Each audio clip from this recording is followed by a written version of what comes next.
Ladies and gentlemen, welcome to Ringside Wrestling Entertainment. This is Joel Perez here of Ringside Wrestling Entertainment, and we are here once again for another week, for another edition of your Smackdown Live reviews. And holy shit, these shows just get worse and worse, don't they? This Smackdown was just bad.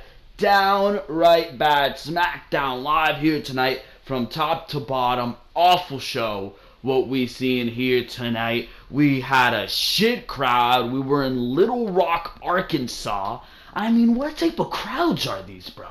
What type of crowds are these? Crowds that invoke zero excitement into anything that you are watching on any WWE show. These crowds are awful. Where were we yesterday? Memphis, Tennessee, Little Rock, Arkansas, Louisville, Kentucky. All these fucking hick crowds, bro, in the South.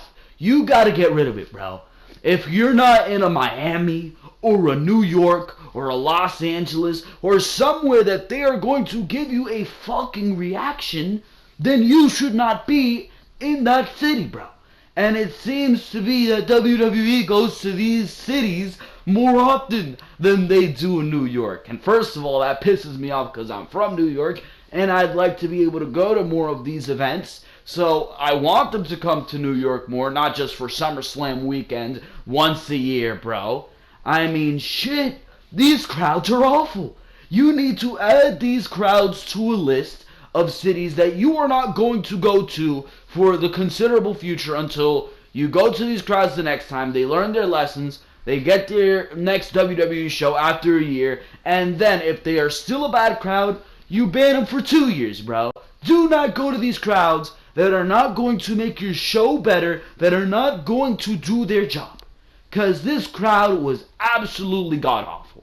Absolutely god-awful. If your name was not Randy Orton, if your name was not AJ Styles, the crowd had nothing to say to you. Even Bobby Roode. Bobby Roode came out here tonight, no reaction. This is why I was worried. This is just one of the reasons I was worried for Bobby Roode, not just Bobby Roode, for these guys coming up from NXT, going up to the main roster. Because they're going to have to deal with these crowds that are just going to give them zero reaction. Absolutely terrible, terrible crowd. What we seen here tonight on SmackDown Live. Holy shit. Awful crowd. Awful crowd. But just throwing that out there. That's just one reason that this crowd was awful. That the show, I should say, was awful.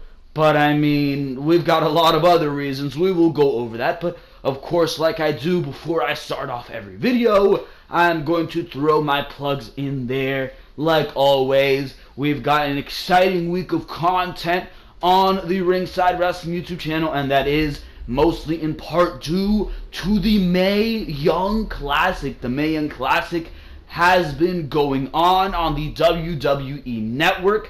And a review for episodes 1 and 2 of the Mae Young Classic, half of round 1, is now up on the Ringside Wrestling YouTube channel. So if you are interested in the Mae Young Classic, if you don't necessarily have the WWE Network, but you're still interested in what's going on, if you wanted a professional opinion after watching the Mae Young Classic on what is going on, make sure to go check out that review. And I am glad to announce that tomorrow morning on Wednesday, I will be working on the review right after SmackDown Live. Right after I'm done with this review and the SmackDown Live review is on the air, I will be working on the Mae Young Classic. I will be reviewing episodes 3 and 4, and they will also be going up on the Ringside Wrestling YouTube channel either really late in the night, like at 12 o'clock in the night here today, or if I'm not busy tomorrow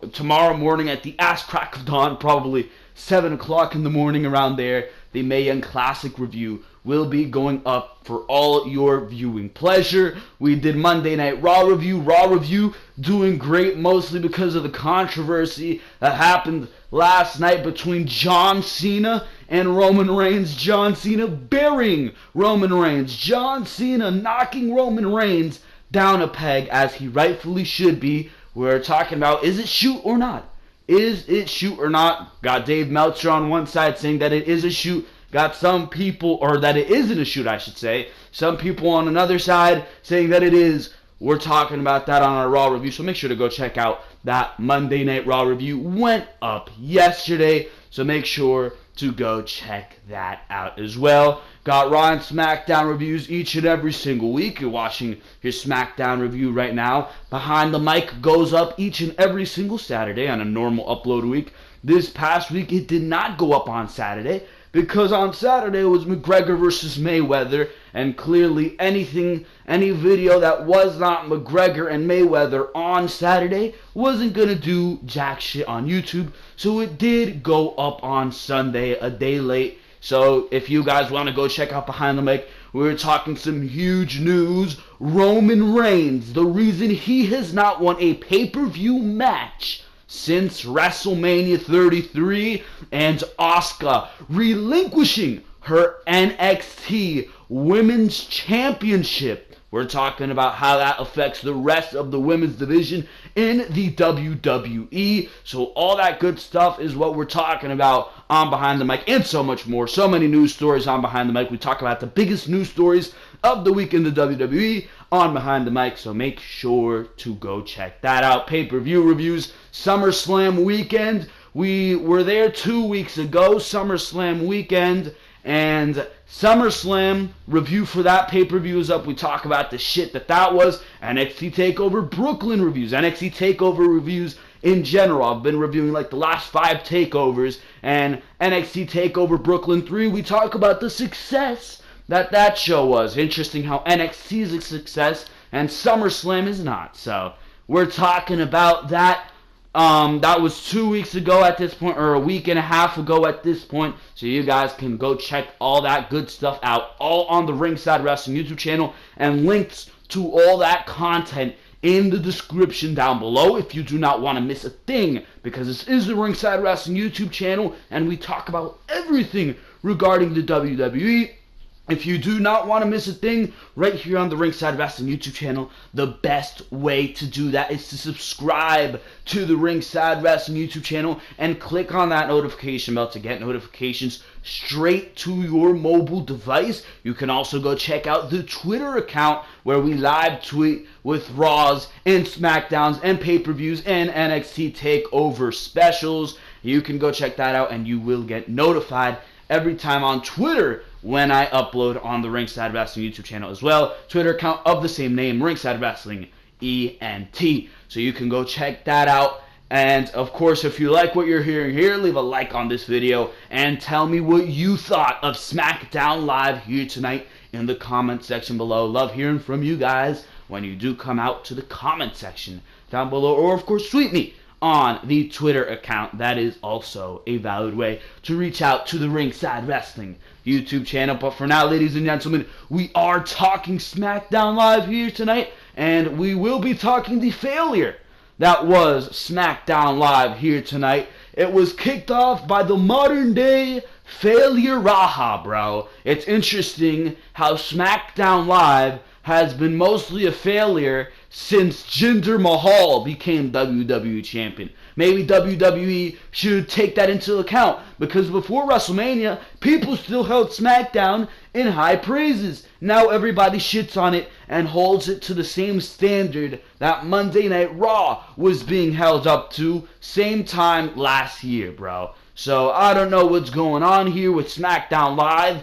I'm blaming the failure, most of the failure of SmackDown Live, first of all, on the dumbass creative decisions and how everything is done so sloppily and lazily, and on the championship reign and the failure that has been the championship reign of Jinder Mahal. But he did start off the fucking show. We were in Little Rock, Arkansas.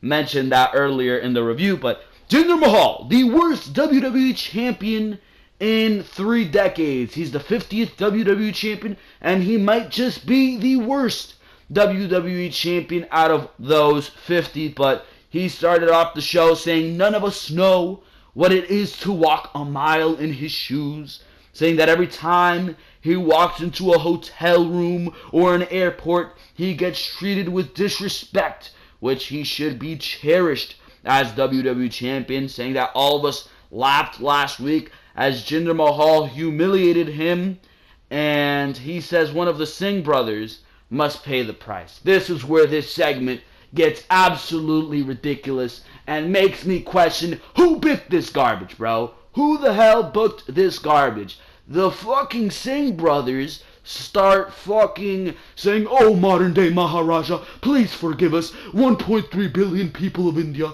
please forgive us, like fucking goons, like buffoons, like the fucking joke that has been Jinder Mahal's championship reign. These guys start fucking saying sorry, they get on their knees, they say, oh, we will kiss the feet of Jinder Mahal to show our sorry, this is our fault, it's our fault that you got humiliated by Nakamura, all this fucking garbage. And then Mr. Road Dogg on the Twitter, or Vince McMahon, or Kevin Dunn, they want to wonder why people talk shit about SmackDown Live. This is why, bro. This is why the fucking Bollywood boys, or the Singh brothers, or whatever the hell you want to call them, on SmackDown Live like fucking buffoons, bro, on their knees, kissing the feet of Jinder Mahal. Shinsuke Nakamura finally made his way out, and Nakamura started attacking Mahal and the Singh brothers, but Mahal, he quickly took advantage. Randy Orton came out, and Rusev joined in as Orton was trying to even the odds. Rusev came in, super kick to Orton. Mahal then hit the Colossus on Nakamura, and that ends the segment. They did have a tag team matchup. It was Orton and Jinder, Orton and Nakamura versus Rusev and what do you call him? Jinder Mahal. So that was the way that was supposed to go here tonight. Don't know why they didn't just start the matchup right there to start off the show. What a hot way to kick off SmackDown, 4 of your biggest talents in the ring. But no, that's your main event here tonight, despite the fact that all 4 guys are in the middle of the ring, all in a ring attire, ready to go. We gotta wait till the main event. Absolutely ridiculous there. They then announced that when we come back from commercial break, that Nakamura versus Randy Orton will determine a new number 1 contender for the WWE Championship next week. And this is where I am mind-boggled by the decisions of SmackDown Live. Where does this make sense? Where does this make sense? First of all, what did Randy Orton do to earn himself a shot for the WWE Championship? He had 3 championship matches, one where he lost the title to Jinder Mahal, and 2 rematches after that. If you ask me, Orton should be nowhere near the title picture. Nowhere near the fucking title picture, bro. Holy shit. But no, Orton versus Nakamura next week, and there are people saying on Twitter, oh, he pinned Jinder Mahal 3 weeks ago. What does that have to do with anything? And alright, you want to do this match? Fine, let's say Orton does have credibility to go into this matchup. Where is the build to a matchup of this magnitude? Jinder Mahal versus Randy Orton. Isn't that a matchup? Isn't that a dream matchup that people have been waiting to see? You just nonchalantly have Tom Phillips announce this on SmackDown? No build? Are you fucking kidding me with that one, bro? Holy shit. You've got to be kidding me. This match shouldn't be going on next week. Give it 2 weeks of build when SmackDown Live's next brand exclusive pay-per-view. I'm sure it's nowhere near now. I think it's like in a month and a half. You have time. Build towards this slowly. But no, you're giving it away next week. No build. Just like you did with Cena Nakamura. This is a pay-per-view level match. This is a pay-per-view level match. You can literally give me Nakamura versus Orton on a pay-per-view, and I would not complain because that is a viable match. Yet you're giving this away on SmackDown Live, and we're probably going to have Mr. JBL screaming, "This is the biggest main event in SmackDown Live history." What happened to Nakamura versus Cena? No, this is the biggest main event in SmackDown Live history. But a couple months ago, you were saying AJ Styles versus Randy Orton was the biggest main event in SmackDown Live history. No, this is the biggest main event in SmackDown Live history. And they fucking say it 50 times in the goddamn show. Absolutely ridiculous. This is where I come down on SmackDown Live for their idiocracy and their fucking awful booking decisions. Where did this come from? Out of the blue. Oh, by the way, Nakamura and Randy Orton will fight next week. Oh, it's a dream match to you? We don't give a fuck. We don't give a fuck, bro. Holy shit. Orton hasn't done shit to earn himself another title shot after he received a freebie for the WWE Championship at Backlash. He did nothing to warrant himself a match at Backlash for the WWE Championship.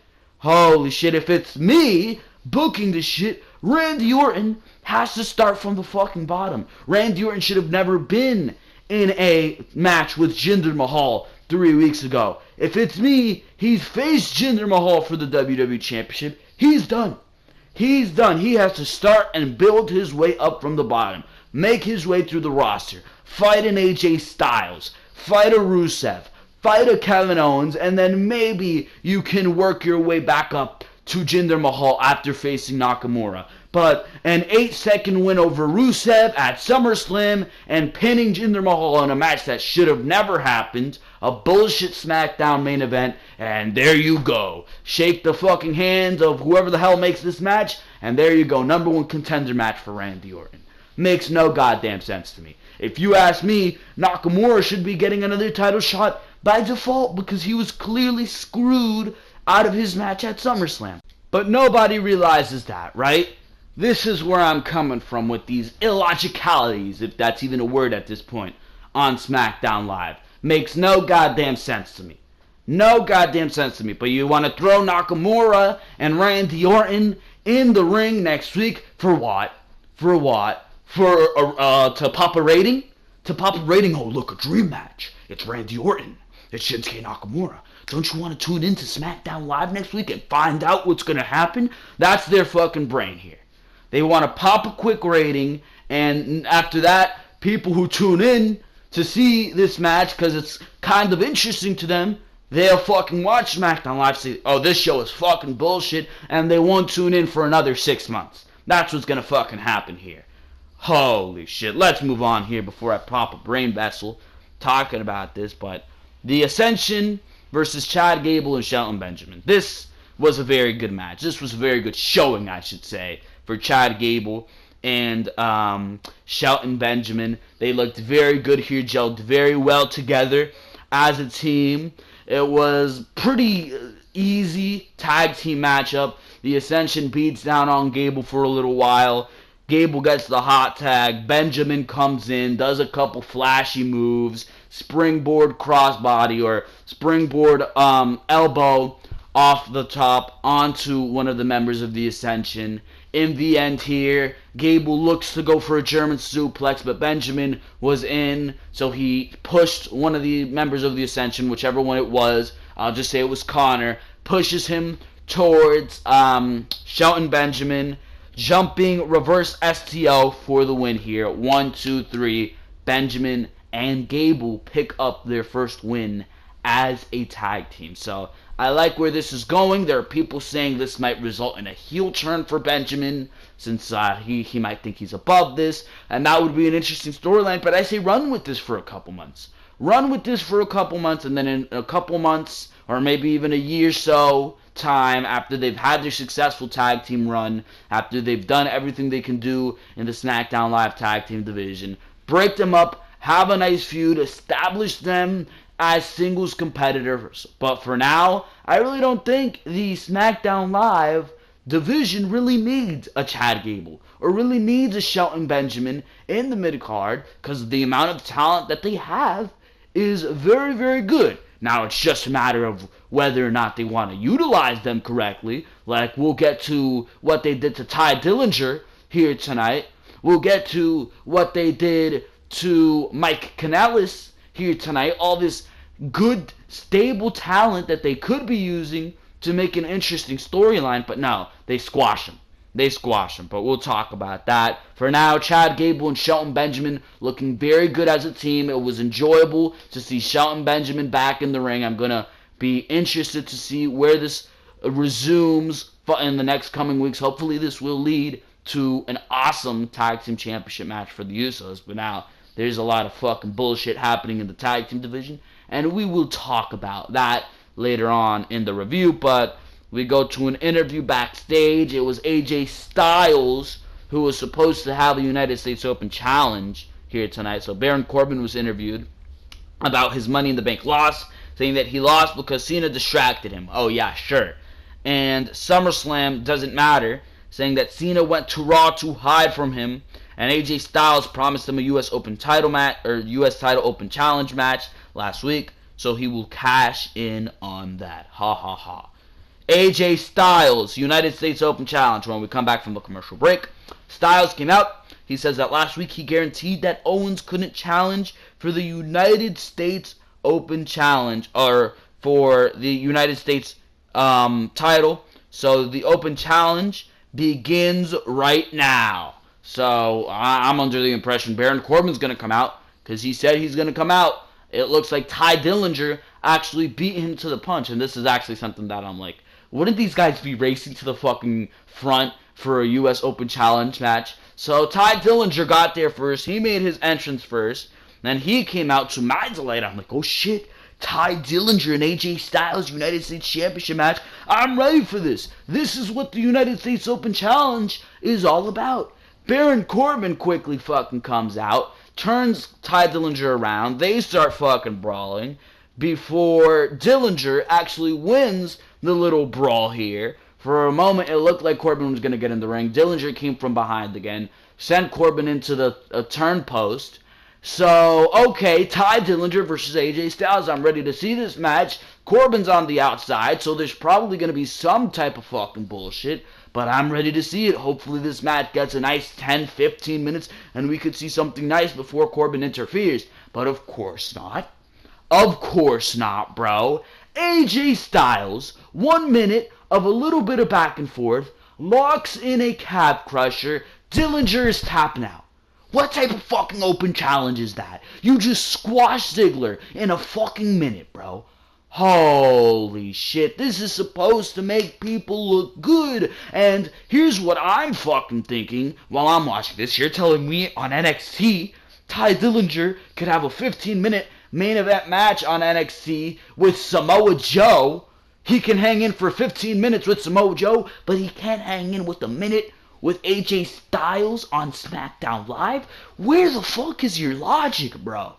Where the fuck is your logic? And it goes to show you the differences between SmackDown Live and NXT, the main roster and NXT, I should say, in booking decisions. Absolutely illogical garbage, bro.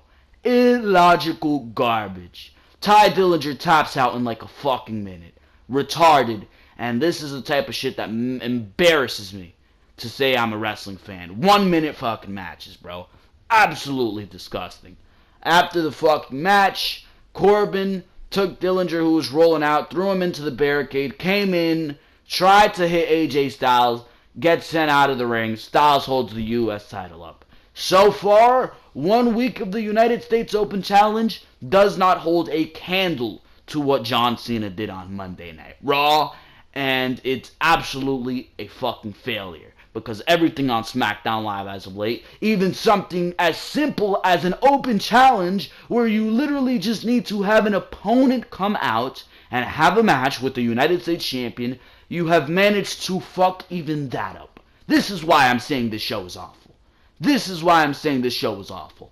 Holy shit, bro. Ty Dillinger buried here tonight. And I don't like to throw that word around, but when you're tapping out to 1 minute, I don't care if you're tapping out to AJ Styles or fucking the Brooklyn Brawler, bro. You are fucking buried.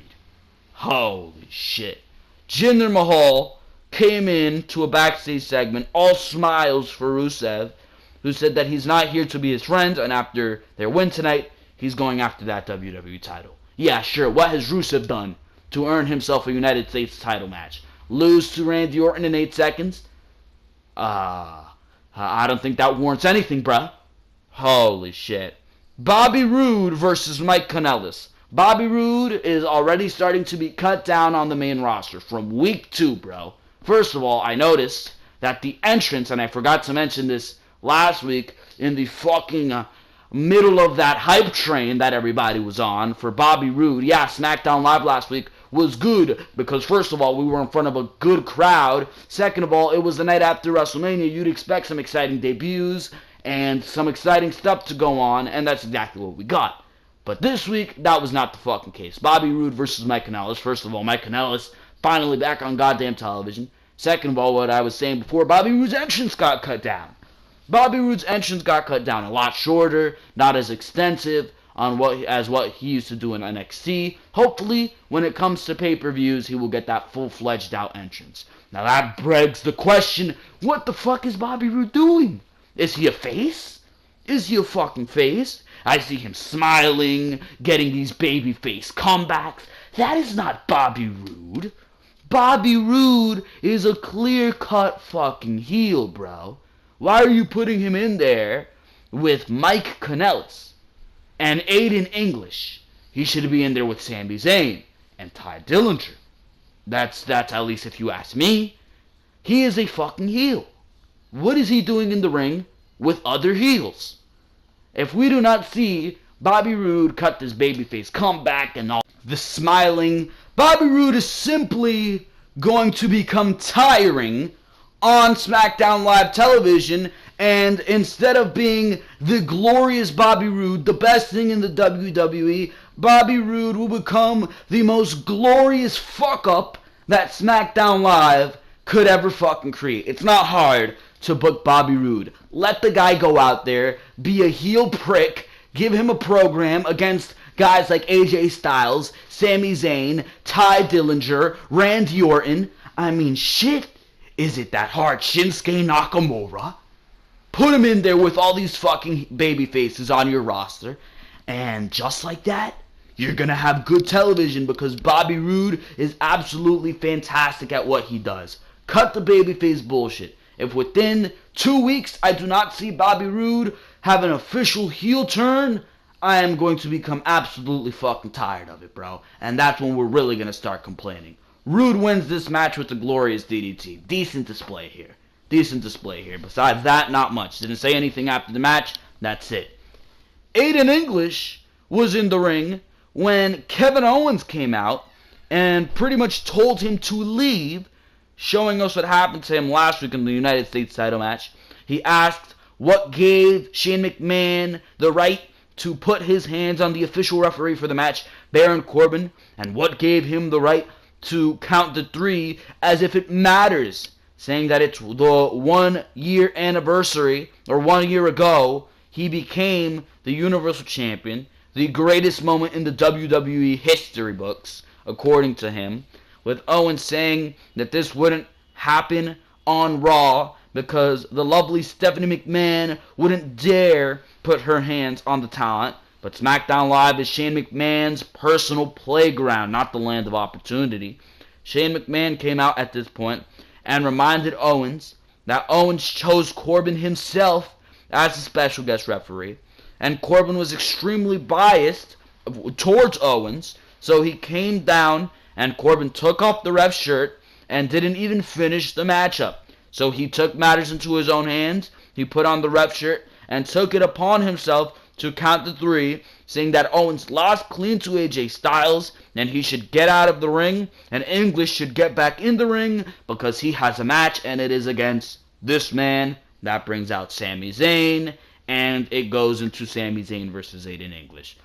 Owens goes on commentary. This was actually pretty fucking funny. Owens was like, no, none of the referees in the WWE know how to do their fucking job. You know what? I'm going to take matters into my own hands. I'm going to show everybody how you are a proper referee in the WWE. Gets in the fucking ring, takes off the fucking shirt from the referee in the middle of the fucking ring.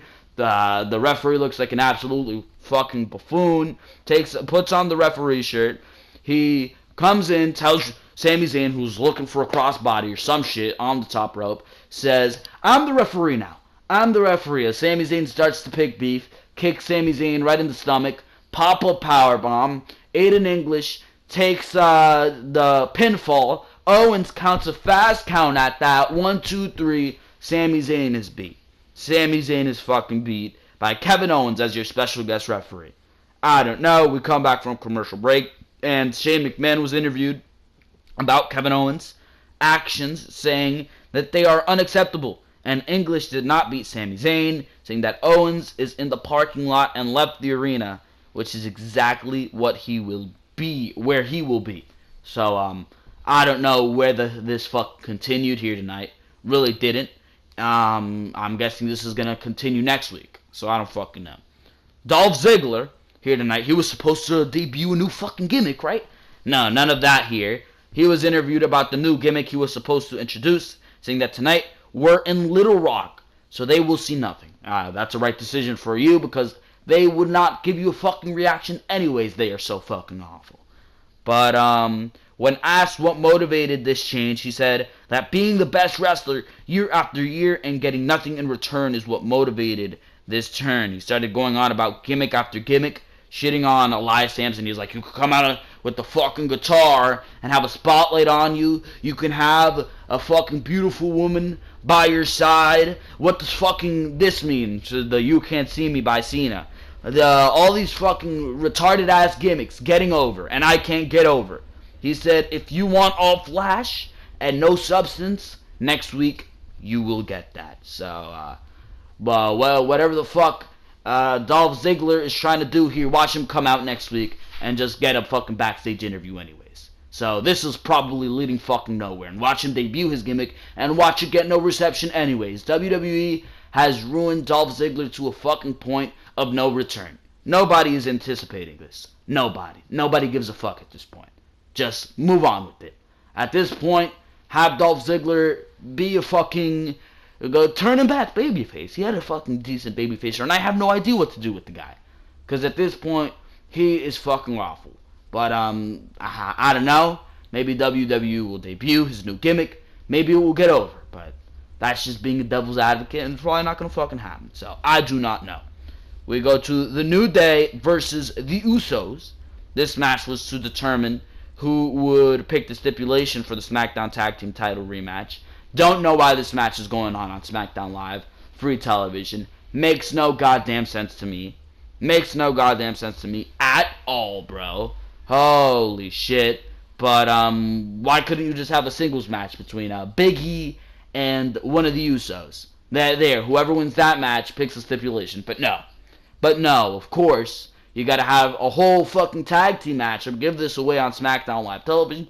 Really didn't give away much. This was a shell of what we seen at SummerSlam. It was a shell of what we seen at Money in the Bank. It was a shell of what we seen at whatever the Battleground. It fucking held no resemblance to anything we would see on pay-per-view. The Usos rolled up Kofi after a blind tag to win this match. And I don't know. They did not reveal the stipulation.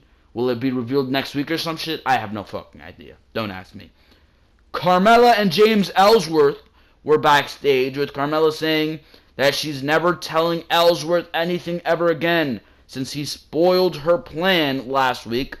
That's when Natalya walked in, saying that she should be thanking Ellsworth for spoiling her plan, because if Carmella even thought of cashing in on Natalya, she would make her the Baron Corbin of the women's division. I actually started laughing at that one. That's actually pretty fucking funny and true. But Carmella mentioned that they have a rematch next week, or that they have a match next week, and that she would show Natalya there. That's when Naomi walked in, saying that Natalya has her up 2 weeks ahead of her, because next week she has Carmella, and in 2 weeks she has Naomi in a rematch for the SmackDown Women's title. So there you fucking go. Who gives a fuck? We saw the return of the Fashion Files. Absolutely irrelevant. Lana was on my fucking television for some unknown fucking reason. She introduced someone who I don't want to see just as much as Lana. Tamina. In a squash match here. Lana started blabbing at Tamina to crush her on the microphone. Tamina won with the super kick. Who gives a fuck? Not me. Not you. Let's move on here. We go to Jinder Mahal and Rusev versus Shinsuke Nakamura and Randy Orton. They did nothing in this matchup. They skipped the entrance of Shinsuke fucking Nakamura, and this is another one of my concerns with these guys coming up from NXT. They get devalued. They get mixed in with all the other generic, boring roster members so quickly, and they did it here tonight. They skipped the entrance of Shinsuke Nakamura, bro. Holy shit. Holy shit. We came back from commercial break, and he was fucking done with it. He did the little thing, and it was over. Randy Orton gets his fucking entrance, though, right? Holy shit. Basic-ass main event tag match with the same old basic spots. Nakamura wins after a hot tag. Kinshasa to Rusev. 1, 2, 3. You had Rusev saying earlier in the night that he's fucking contending for the WWE World title, though, right? Absolutely fucking retarded. After the matchup, Orton and Nakamura were celebrating, and out of nowhere, Orton hit an RKO. That was actually pretty surprising, and he finished off the show standing tall, did Randy Orton. So next week, we are getting this matchup prematurely. Don't make no mistake about that. We are getting this matchup prematurely for the number one contender, to determine a number one contender for the WWE Championship. Makes no goddamn sense to me, but that is SmackDown Live. Nothing makes goddamn sense, because this show is being written by a bunch of illogical, fool, idiot pieces of shit. There you fucking go, ladies and gentlemen. That is your SmackDown Live review. Useless main event, useless start of the show, no fucking reasons for squashing guys like Ty Dillinger, fucking up something as simple as a United States Open Challenge, Bobby Roode being watered down by his second week in the WWE with the bullshit babyface run when Bobby Roode is a complete fucking heel. Makes no goddamn sense to me. Makes no goddamn sense to me. This show gets a 3 out of 10, bro. A 3 out of 10, and not even that. I should be giving it fucking lower. Holy shit. How SmackDown has fallen. For now, ladies and gentlemen, that's going to be it for your SmackDown Live review. I hope you enjoyed each and every single thing you heard here. Like I said at the beginning of the video, make sure to go check out all the other content on the Ringside Wrestling YouTube channel. Raw reviews, SmackDown reviews, pay-per-view reviews, NXT TakeOver reviews, Mae Young Classic coverage coming tomorrow morning on Wednesday, and up this Tuesday morning on, earlier this morning, I should fucking say at this point. Earlier this morning, it was up as well, so make sure to go check out all that good content right here on the Ringside Wrestling YouTube channel, because for now, this has been Joel Perez of the Ringside Wrestling YouTube channel. First of all, make sure to subscribe to the Ringside Wrestling YouTube channel to not miss any of that great content I just mentioned there, to not miss a thing, because we cover each and every single thing in the WWE. Make sure to subscribe to the Ringside Wrestling YouTube channel. Make sure to hit that like button if you enjoyed this review, and make sure to comment what you thought of SmackDown Live here tonight, because for now, and here we're getting it right, I am out of here. Thank you very, very much for watching this video. I will see you tomorrow morning for your Mae Young Classic episode 3 and 4 review.